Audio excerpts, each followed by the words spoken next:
Hello, everyone, and welcome to Tabor Talk. Beautiful day here in the Catskills. It's Thursday, April 8th. Okay, so spring and summer is coming.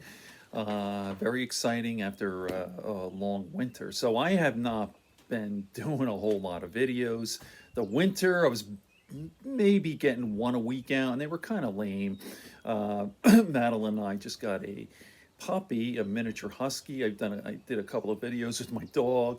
I was been talking a little bit about my condition, neuropathy, kind of boring for people who can't relate to that, and kratom and stuff. I looked at my videos. I go, boy, not so good. So now that the weather's nice, excuse me, and I could go outside, I'm going to try to pump out, at least one a day, right? So, boy, I got to tell you what, Joe Rogan podcast has been just a game, better than ever. About a month ago, I did a video talking about how Joe Rogan, that podcast, is better than ever on his A game. So, Joe has been, excuse me, on the Spotify platform exclusively for about 5 months. I think it was November of 2020 where he went exclusively to Spotify. He was doing the video, he was doing both YouTube and Spotify for like a year, but exclusively 5 months ago.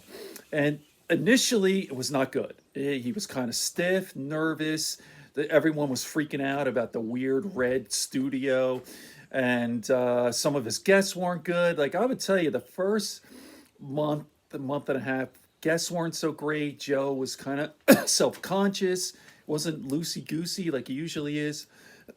And now Joe has settled down. His guests have been tremendous. And it's, again, it's a learning. It's like an education listening to Joe Rogan. I've listened to all of them, just about every minute of every single 1,600 podcasts, whatever. Not almost, not quite. Put it this way, I have not missed a minute of the Joe Rogan podcast in like 4 or 5 years.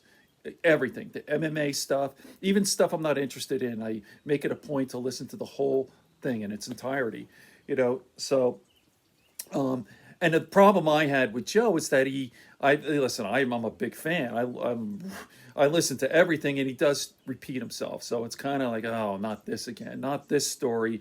When Joe Rogan went camping with Brian Callen and it was raining, there are hundreds of those stories, and I understand it. You're going to repeat yourself, but I'm telling you, again, it's becoming the old Joe Rogan, educational, interesting, fun. Joe is really, really on his A game, as I said. So this week, Tuesday, he had Dan Crenshaw. I actually did a video. I'll probably load it up, but I'll go into all the details with Dan Crenshaw. I like Dan a lot. He's a conservative, but he's reasonable, right? So with me, I'm a Democrat, progressive, liberal, really a centrist, but so his views politically are quite different from mine, but Dan is a good guy. He's very intelligent, reasonable, and a nice guy. The one area where I really differ apart from him a lot is in healthcare. So the video that I'm going to throw up later, I'll get into some of the details of that conversation. But overall, I like Dan. And by the way, a veteran, he's got one eye, real tough guy, very disciplined. I like that about conservatives. Like the conservatives are this rugged, they're all about rugged individualism, pull yourself up by your bootstraps. But the whole problem, if you really want to talk about it, is just a lack of compassion. Not everyone is as fortunate as some people. Yeah, if you work your ass off, you work hard, you still need lady luck, so, and that's what I hate about conservatives, this lack of compassion, so, okay. Yesterday, my favorite fighter of all time, George St. Pierre. I already listened to it, but here's a little taste of it. Which one is what? Look at George. He grew his hair back. That's formation of the Earth. That's Yes. the model that Yes. we use today. Well, the The scientists. asteroid belt, Yes. like that's Yes. The asteroid belt. we use today. Fucking How love did that they know guy. that at that time? I don't know how they knew that. When you're saying it's Earth 1 and Earth 2, So Joe what was that means kind is of that there saying, was- "Hey George, you have the frost here." George is always bald, but look at him. Look at him here. He's got an the. original version of Earth, and then Earth was hit by Okay. another planet at some point in the distant past, and that's what created the moon. So and that's interesting, also what right? created the asteroid belt. That goes on the different direction than the rest of the. So George, what I love George, very intelligent guy. You wouldn't think really like he's like the way he talks. He's kind of like he's got that accent.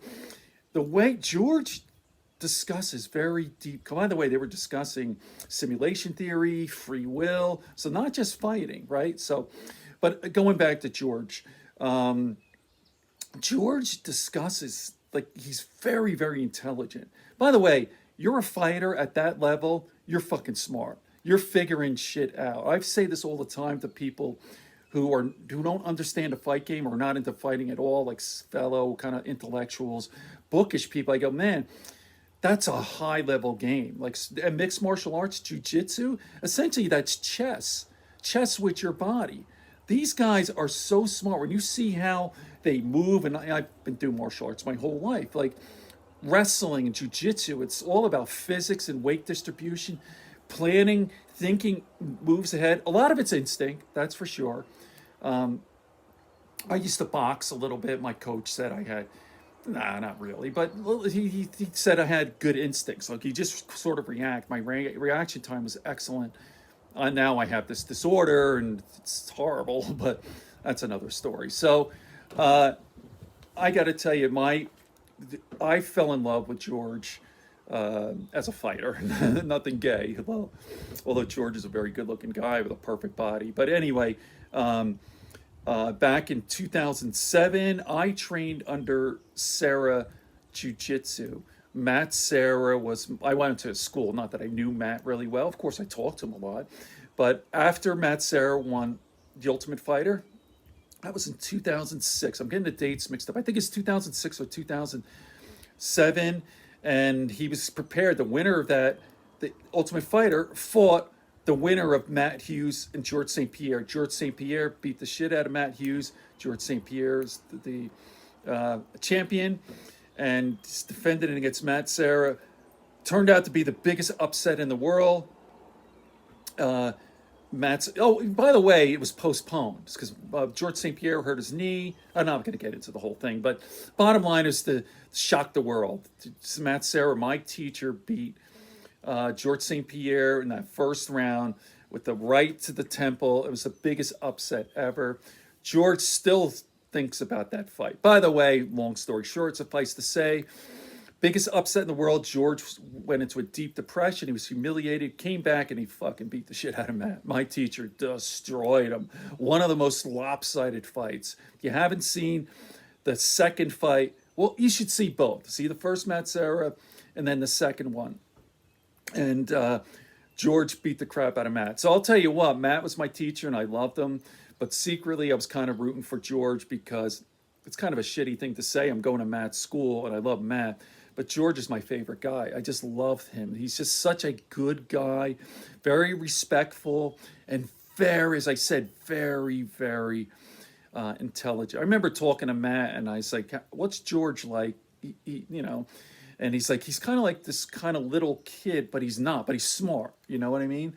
Like he has all these deep concepts. I'm like, Madeline says, who is that? Well, she's listening to the podcast too. I go, it's George St. Pierre. I go, do you know he's very intelligent? Like I listen to all these really high level Nobel Prize winning guys. And I go, I'm telling you, even though he kind of talks like this and he kind of says it's simple, he's talking about these really deep concepts and he's getting it right on. He's talking about free will and simulation theory. And if you listen closely, the way he presents these really high level, kind of nuanced, complex ideas, he's presents it in a kind of simple, sort of childlike way, but it's interesting and really profound stuff. I've listened, Joe has had George on a couple of other times, and every one of his podcasts has been through the roof as far as ratings.